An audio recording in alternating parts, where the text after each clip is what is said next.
So when you and Nathan first got together and it was all lovey-dovey and all that, and then, 5 minutes later, you were like, let's start a family. Well, it's a bit longer than 5 minutes. So what did it feel like? You and Nathan, fell in love and all that, whatever that is, and, you'd been working for many years full-time and you both wanted to start a family. What was it feeling like in terms of, I'm going to have maternity leave, take time out of the workforce, aka have a big loss of income for however long that takes? How was that emotionally and how did you prepare for that? Yeah, I think it was a little bit naive at the start, not knowing how much a child was going to cost. I would say that it was almost 5 years ago now, so I wouldn't say the education was out there as to what it is now. But I would say it was quite daunting, but we were also living in a bit of a la-la land with 2% interest rates and the cost of living not looking the way that it was. And also we were double income, no kids, so we had the capacity to save and prepare for that for the months leading up to going on maternity leave. Yeah. So just tell us your current situation in terms, we don't want to know your incomes or whatnot, but tell us about your ages and the kids' ages right now. Right now? Yeah. So I'm 34 this year and Nathan is 33 this year, and we have Rowie who is 4 and Gia who is 2 in July. Yeah, cool. So that's good to know, because what I'm going to do is I'm just going to do a high-level snapshot of the timeline.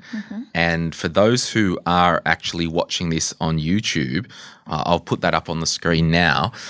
So I've just put this timeline together. You started full-time working at your current employer, which is for your home loans, coincidentally, also not, in 2014. Yeah. So you're 23.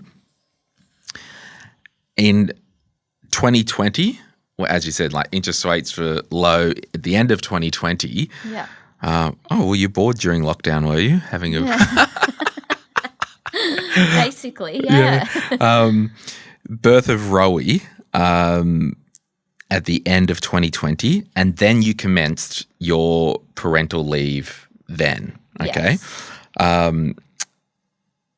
You were on parental leave for how long was it? A year. A year. Yeah, you did 12 months parental leave with Rowie. Yeah. First time around. Yeah. Then at the start, Nathan took in 2020 2 weeks the government-funded leave, which was the government scheme. Just so happened to also time it with school holidays. Yeah, awesome. Yeah, killing it. And then you went back to work on Then you went back to work 3 days a week, December 21. Yep. So how was that first time around? Because you've done it twice now. Yep. How was that? How did it feel, Very different it was very emotional, like that transition, and I guess like a massive identity shift of who am I now returning to work as a mum? What does this mean for my career? What does my job look like part-time? I was the first person at Sphere Home Loans to return to a part-time role or be part-time. So figuring out how that would work. Just I would say very daunting and emotional within that first 6 months of returning. So back to the timeline, in return 2021 in December, we'll call it 18 months later, Gia was born. In July 2023. At the time, Nathan took 4 full weeks paid employee leave because the second time round, the New South Wales state government had a scheme for employees. Yeah, so he's a school teacher, so he gets 14 weeks paid parental leave. Yeah, that's awesome. And then at that time, you returned to work in March 2024. So about 10 months off the second time around. Yeah. Was Reason being Yeah. is because of the daycare intake. So they generally don't take half yearly intakes. So I couldn't have the full year.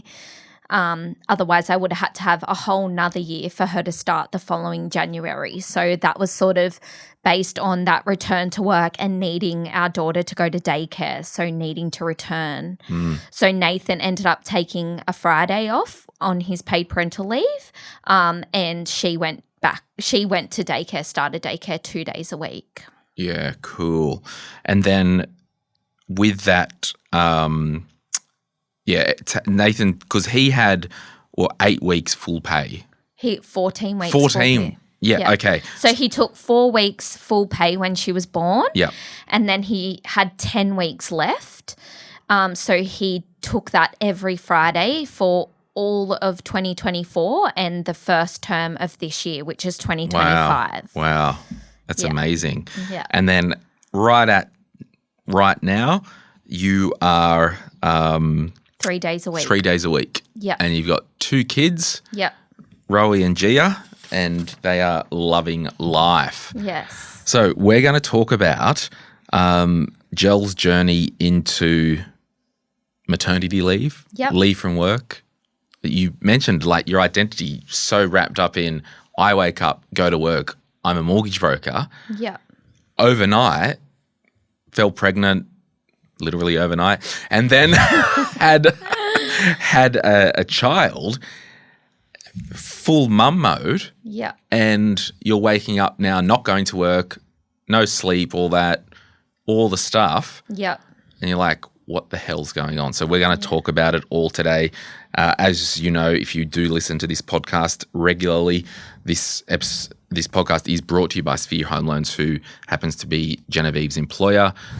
Gel's been on the show before. I have. Many A few times, yeah, over the years. She was one of the first guests ever on my podcast in 2018 when we were in my bedroom upstairs at Blue Bay. It all started from there. So bizarre. And look, yeah, we are Pro Mortgage Broker. So if you do need a review of your mortgage, or if you do need a new home loan, first home, second home, Reach out to the team. reach out to the team at Sphere Home Loans. Other than that, let's do a podcast.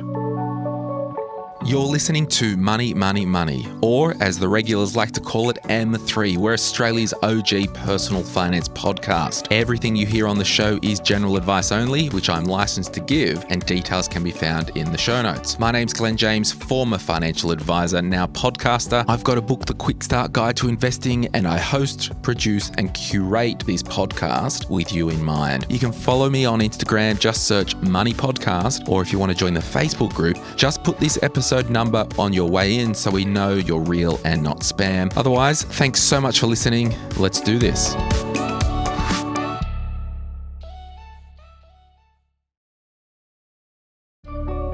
So when you guys, found out you were having a child, what was your financial situation like? Did you have any debt? Did you have an emergency fund? Because you were about to disrupt a lot of things. A lot, yeah. Yeah, what was the financial situation like before? Yeah, so we owned a townhouse, so we had a mortgage, but no other personal debts, no car loans, nothing like that. Double income. Yeah. Living our best life. Lots of money was injected into travel the year before we fell pregnant with Rowie. So I found that quite daunting, not having a huge nest egg that we probably would have had. Yeah. So what was your initial thought with what are we going to do for money when you're off work? Yeah. So we went hard at saving while I was still working.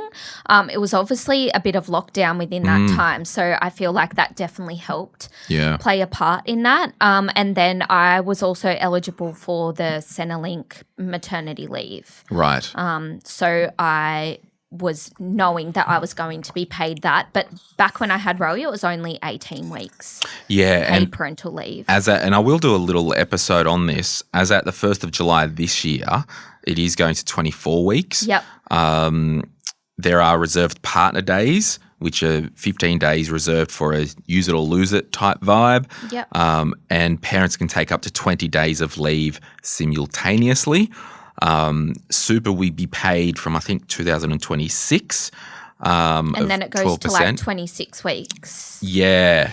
And then it just – so lots in this space. As at today, based on the national minimum wage, as you know, from the 1st of July last year, it's $9.15 per week. And there are some income tests there, but we'll do a bit of an episode on that. So, yeah, you did have some money. Yep. But just looking at this, you know, the first time round, you were off for 12 months. Yep. Sure, you had some government help, you had some savings. Did your lifestyle change much once things started to open back up? Yeah, absolutely. So I guess having a baby, your lifestyle changes regardless. But yeah, I guess like in terms of financial lifestyle, like sure, we might not be going out for brunch 3 days a week, but that cost is probably going to go to baby stuff. Absolutely. Yeah. So it just changed a lot in like where we were putting our money, where we were buying our food from, and just being more conscious of where we're spending our money and what do we actually need. So it was a big reality check. What would you say if you could return time to, you know, before Rowie first child, knowing that you were going to have leave from the workforce, would you have done anything different, do you think? I would just say that babies don't need all the things that are advertised. Yeah, interesting. Keep it minimal. Yeah, okay. Keep it very minimal, yeah. So you went on a bit of a baby splurge. Oh, we need this, we need that, Absolutely. we need that. Yep. I think that's natural. You get excited and you want to do all that. But I guess it's more like thinking about planning ahead as well. Like, do I need a pram that's for one child, or are we going to have one soon again later, like in a close time frame? So do we get a pram that suits 2 children? Things like that I didn't really plan for. And I think it's, you know, you said the P word, plan. This is a situation where it was intentional that you were going to start a family. And there are a lot of people that, surprise, you're starting a family now. That was us, Glenn. Oh, that's right, because there was a lockdown conception. Anyway. No, but I mean, the second child. Yep. Was that planned? Was Gia planned? That was planned. Yes. Yeah. So that was, and I guess having like already done it, I guess the second time round, you know more. But it was also harder to plan for things because I was working 3 days. We were already paying childcare. We already had a child to consider. So I guess it was a completely different way of planning. But there's nothing like a bit of external pressure to get your ass into gear. Yeah. Like, you know, if you're like, oh, crap, we're going on holidays, we've booked the tickets, okay, we've got to really save. Yeah. So it is good, that bit of pressure. Absolutely. But it just speaks to, as a general rule in life, you hopefully want to go through without consumer debt. Yes. With having a bit of an emergency fund. Yes. And having your finances agile. Yeah. So when becoming a parent and being a career-focused individual, or you're both kind of a career people, right? Yeah. Your definition of success, did that change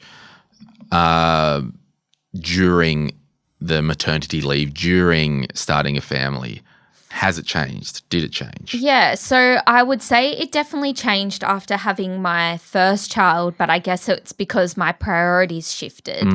But I also had to just come to terms with, like, for the first 7 years of my career, I don't think I ever really took a sick day, where when you're sending a child to daycare, you're going to be taking sick days. So I guess one thing that Nathan and I do really well is we share that load, because my career is just as important as his. And we've both been in our jobs long term, so we both have sick pay, which I know isn't always the case. So just sharing that load, because I think after having Rowie and going back to work, I decided that I still wanted to be a broker. So I just needed to make it work. And also setting that expectation with my clients around, I do work 3 days. I can be available at nights and potentially weekends, but just setting that expectation from the start. And if that doesn't suit a client, then I have support in the office that would do that. So I feel like my career goals didn't change, but the way I went about that definitely changed. Yeah. And when you were that first time round, you took effectively 12 months off, and Nathan was still working as a school teacher educator in New South Wales public system. Did you at the time know or do anything like super splitting? So did he put any of his super into your super or anything like that? No, nothing like that. Yeah. I feel like I feel like as you get older, you learn more of these things that you can do. But I mean, yeah, I feel like our relationship is very equal and even. So maybe over the next few years, I might go and work a little bit more, and he might take a step back. Yeah. And he's more supportive in that than I can.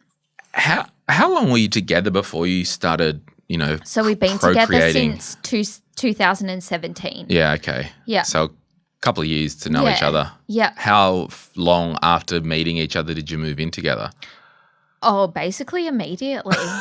I think we met. Dirty dogs. Yeah, I think we started dating in the July and we moved in the October. So you knew. Yeah, it was very quick. Yeah. Yeah, but we were like 26. Yeah.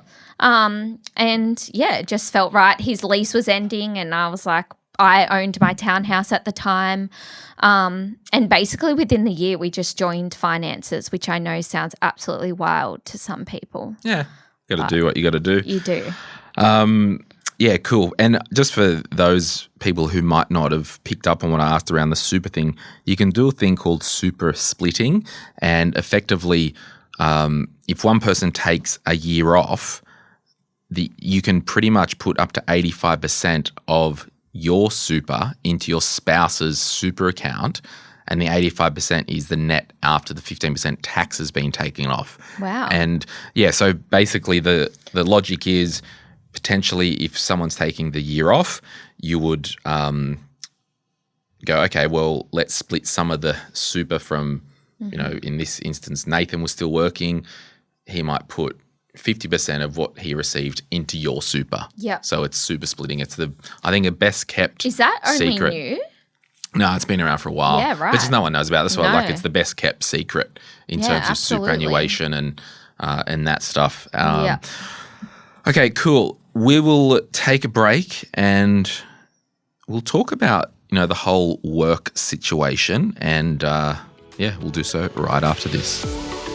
If you're after personal financial advice, don't get it from a podcast. If you would like help based on your own personal situation, head over to moneypodcast.com.au, click Get Help, and we'd be happy to introduce you to one of our trusted professionals. Our panel of vetted financial advisors and mortgage brokers work with people all over Australia so they can connect with you wherever you are. That's moneypodcast.com.au and click Get Help.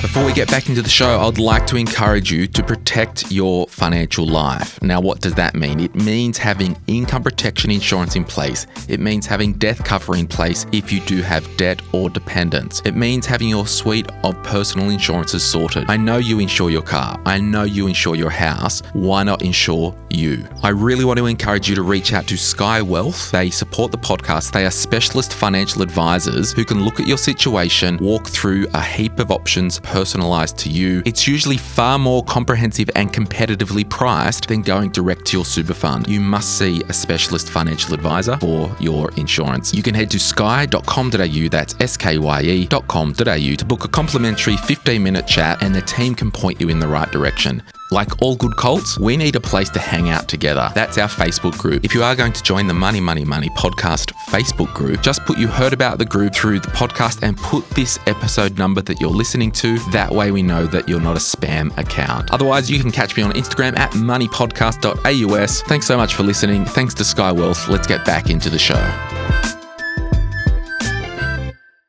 So we talked about Nathan having a really generous scheme with the New South Wales government, effectively an government employee. I gave birth and I don't even get that parental leave. Yeah, but you don't work for the New South Wales government. I don't. Yeah, you can if you want. Yeah. That's a choice, Jel. You also get school holidays. And Yeah. I talk to a lot of teachers about that. But look, what is, and I'm sure Rach won't mind us talking about it, like, was there a policy at Sphere with Rach around leave for maternity leave, parental leave? I was the first employee at Sphere to have a child, so I guess it was all new. Yeah. And I guess my role is different in the sense that I'm a broker. So, I'm not an admin or a support role where someone may need me full time. So, but absolutely at first it was a massive juggle trying to figure out how it was going to work, how many days. I know Rach would prefer me to work 4 days as opposed to me doing 3, those types of things. But I think it's just having those transparent conversations and, I just really emphasize that I know I'm never going to get this time back. So it's really important for me to do this at this time. And for those who work for a small business or a non-government vibe,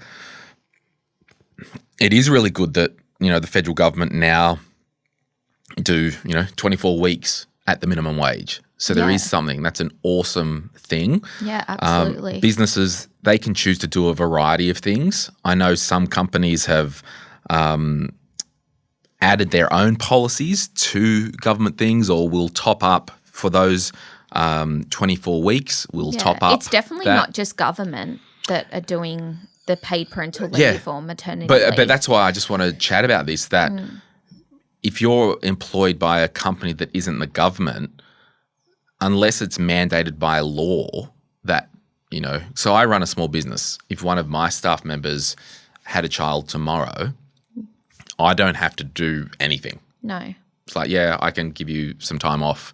Like, there might be a couple of carve-outs, but I made the decision, I think, when one of my staff members had a child, I said, look, take all the time you need off.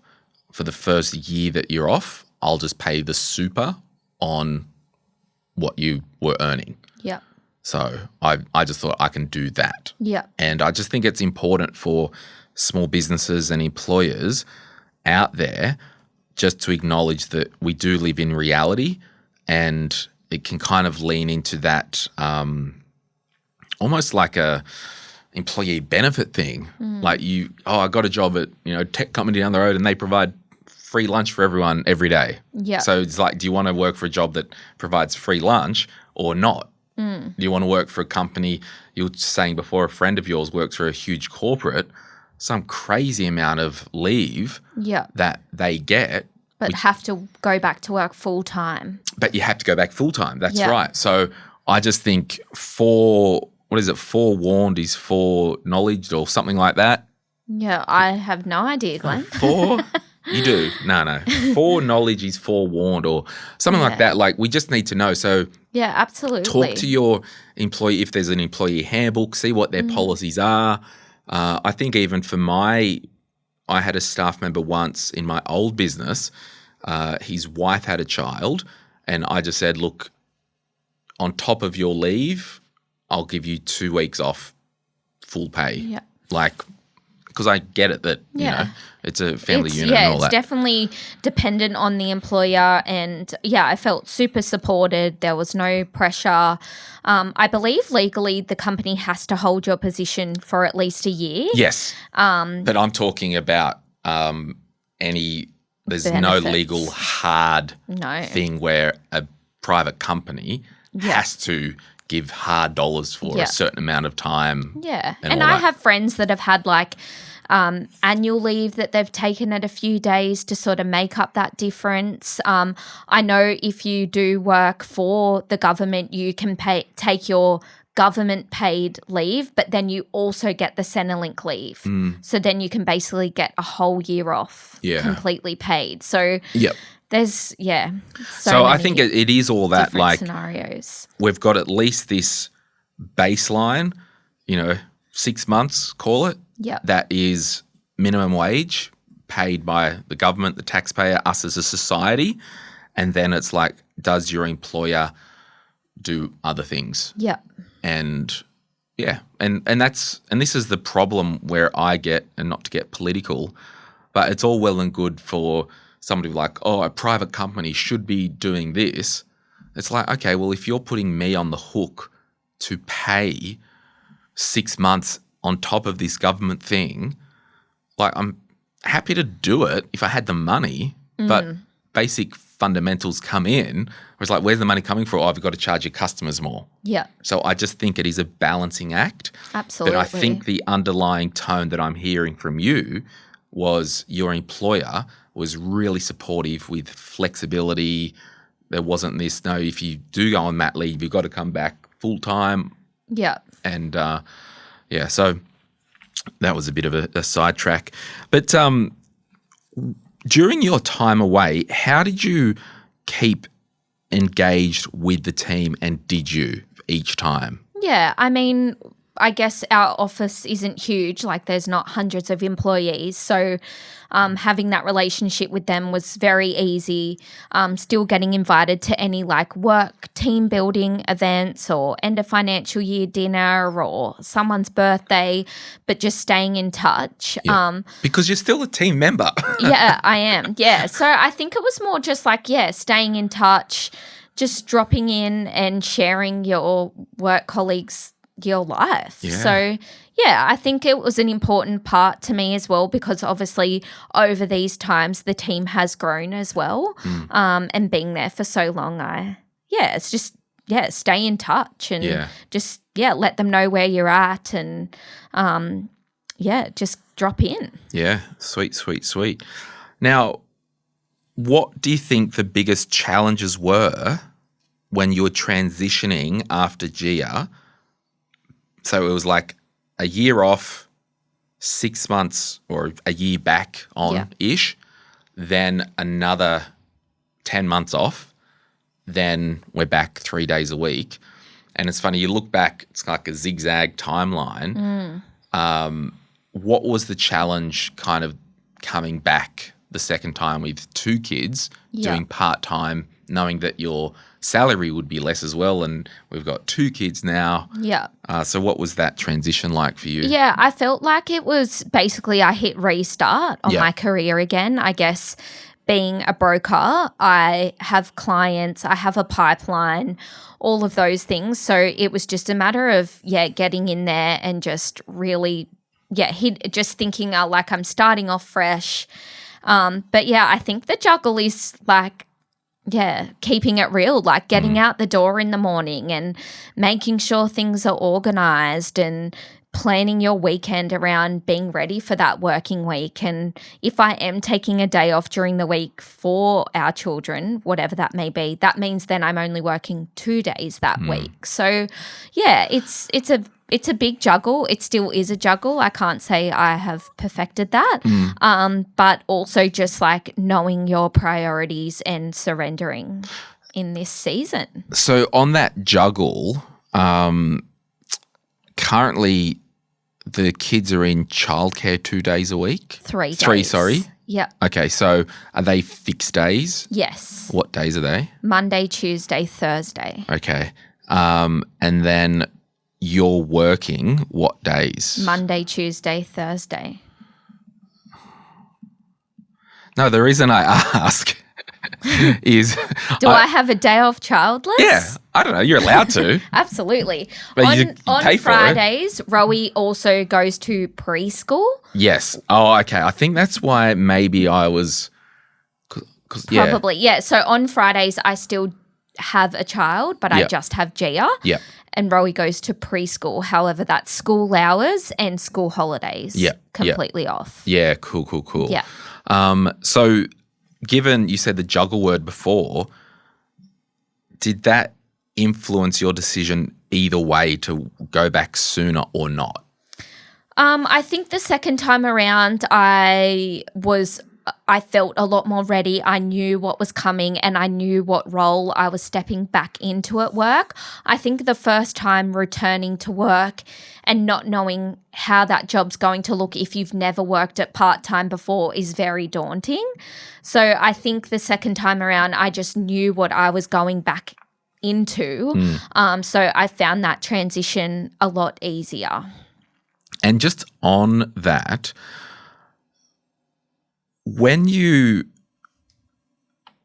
looked at all the financial figures, because you know how you hear the things like, well, childcare is like, how much is it per child for you or per day? So a fortnight for our children. Gia goes 3 days. Rowie goes 2. Yeah. It's $700 a fortnight. Yeah, okay. So, for example, are there any subsidies? Is that net? That's including a subsidy. Yeah, okay, cool. I think the youngest child is about $165 a day before a subsidy. Yeah, cool. So I guess what I'm saying is, you know how some people are like, it's literally cheaper for one parent to stay and be a carer. Yeah. Based on your situation, was it cheaper for you to do that? Or is it like, no, wash up net, if I'm working 3 days, it actually works out better financially at the end of the week? It definitely, at the moment, works out better financially for me to stay at the 3 days. Working. Yep.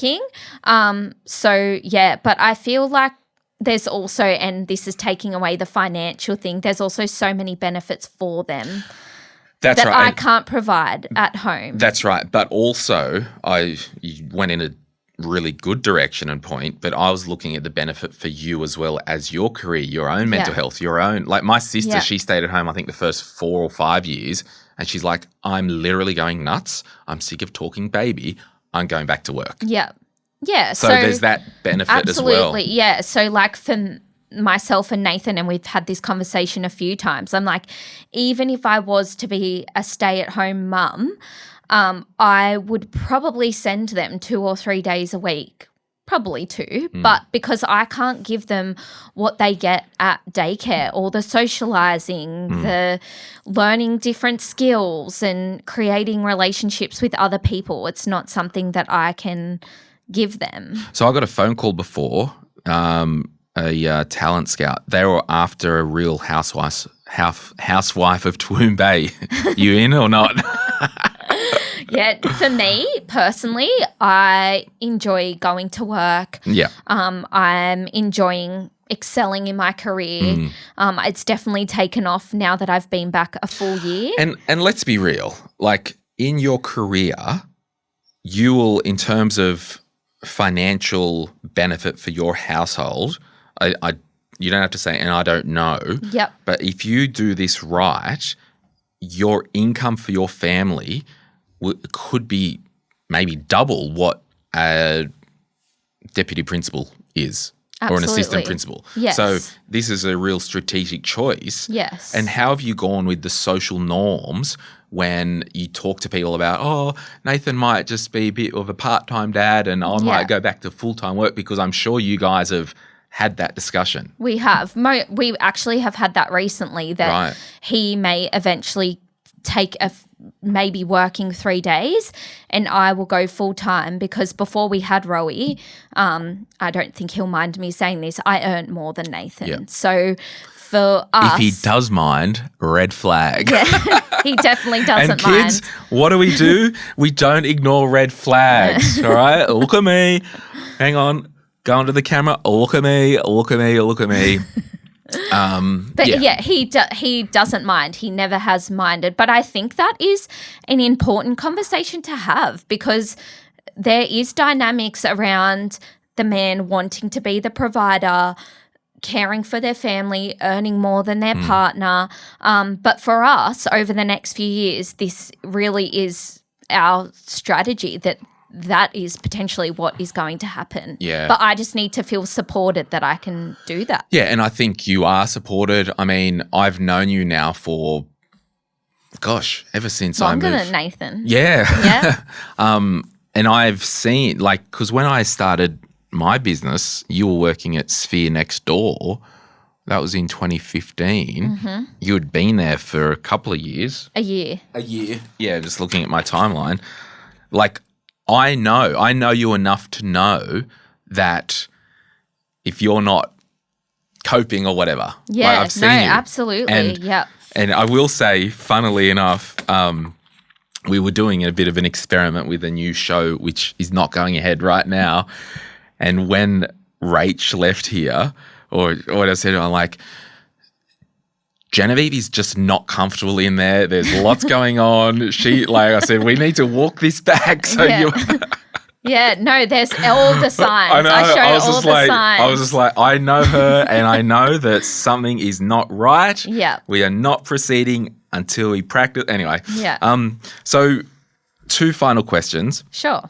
What surprised you most, good or bad, about kind of working part-time as a parent? Yeah. And going through everything that you've been through. Yeah. So, I mean, working part-time as a parent and like you are literally go to work, you work all day and then you're also going home and you're not switching off because then you're being a mum and a dad and doing all the things that parents need to do in the mornings and the afternoons. So I think for me, it's really just been about finding time for myself and surrendering to that. Like I know I said that before, but just like allowing myself to have that time or just making that time, booking an appointment for myself or making sure I'm going to Pilates. So how do you recharge? I go to Pilates. Yeah. Girlfriends and I think also just like spending quality time with my kids. Like on the days that I do have them, I make sure that I only really check in on work when they're napping or having some downtime. I'm really about just like giving them that time because it's not forever. Yeah, and I think that's kind of, welcome to the commercial world, children. In your type of role, high professional environment and role, sure, you work, quote unquote, 3 days a week, right? Yes, and every night. And but that's what I mean. It's just like you have to be prepared with your career. You won't get the benefit, and this is really goes into a wild time. Like, I don't believe people should work and not get paid. I don't believe people should get taken advantage of. But once you step into a role or an award or a role that is above the award. So, if you looked at mortgage broker salary award, this is the amount, this is the hours a week, you're probably so far removed from that award, borderline all bets are off. And, I know that there's that whole right to switch off and all that.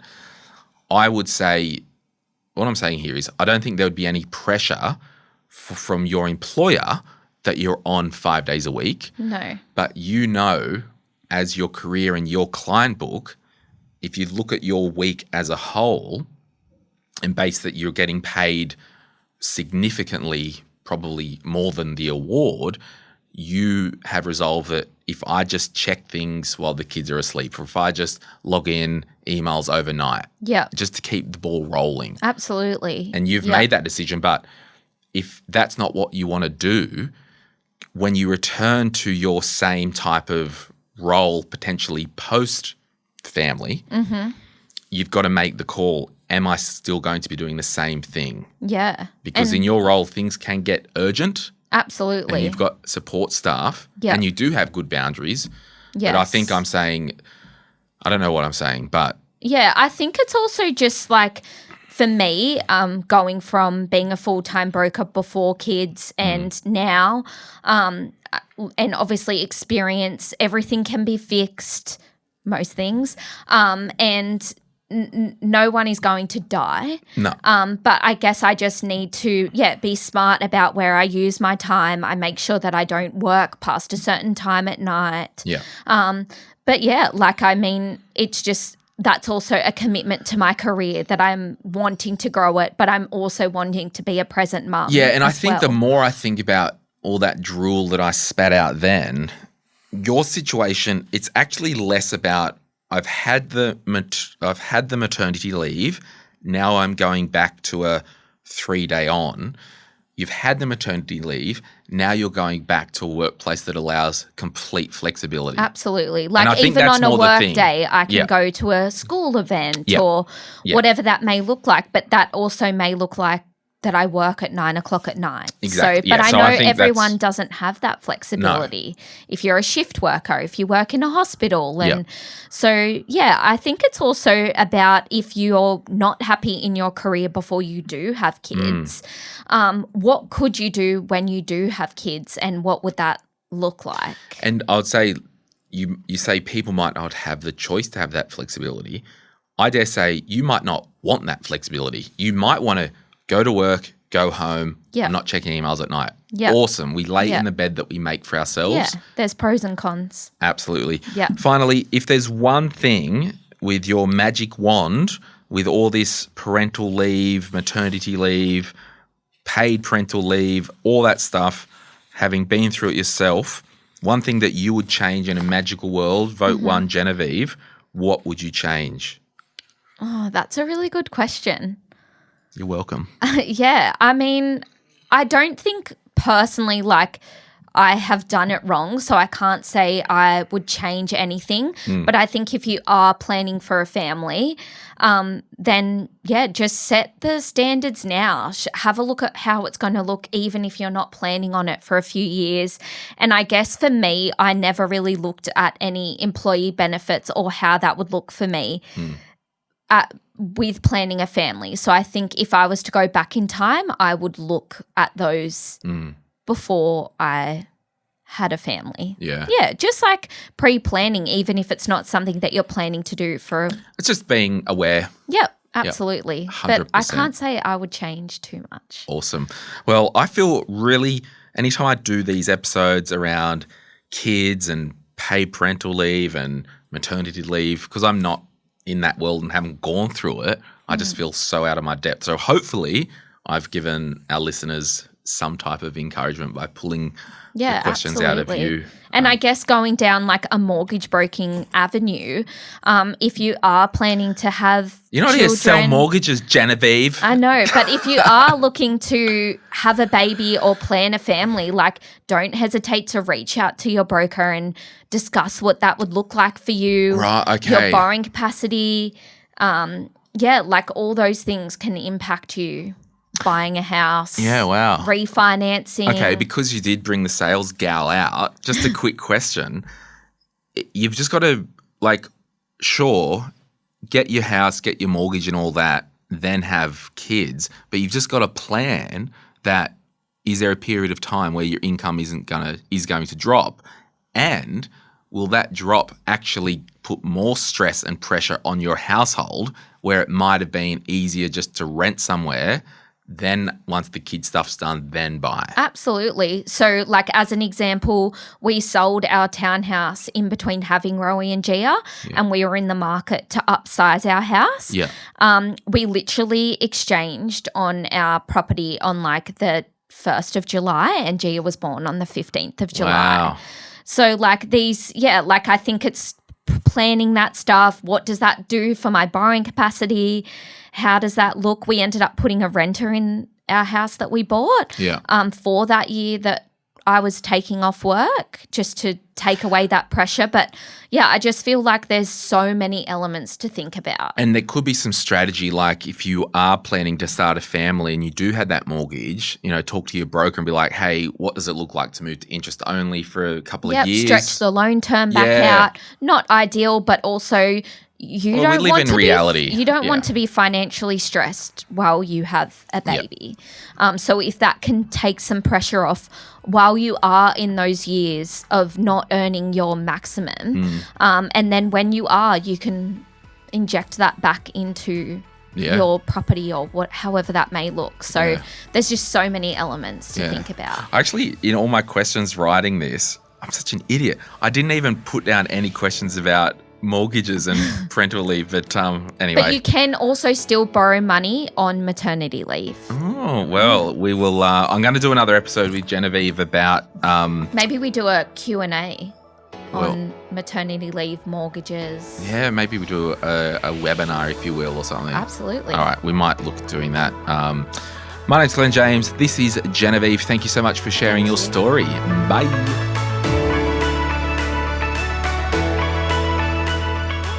Thanks for listening to today's podcast. If you want to support us, there is one way you can do that. You can send the episode to a friend, a family member, or your group chat if you think those people would find it valuable. We also thank you for leaving a review on Apple or Spotify.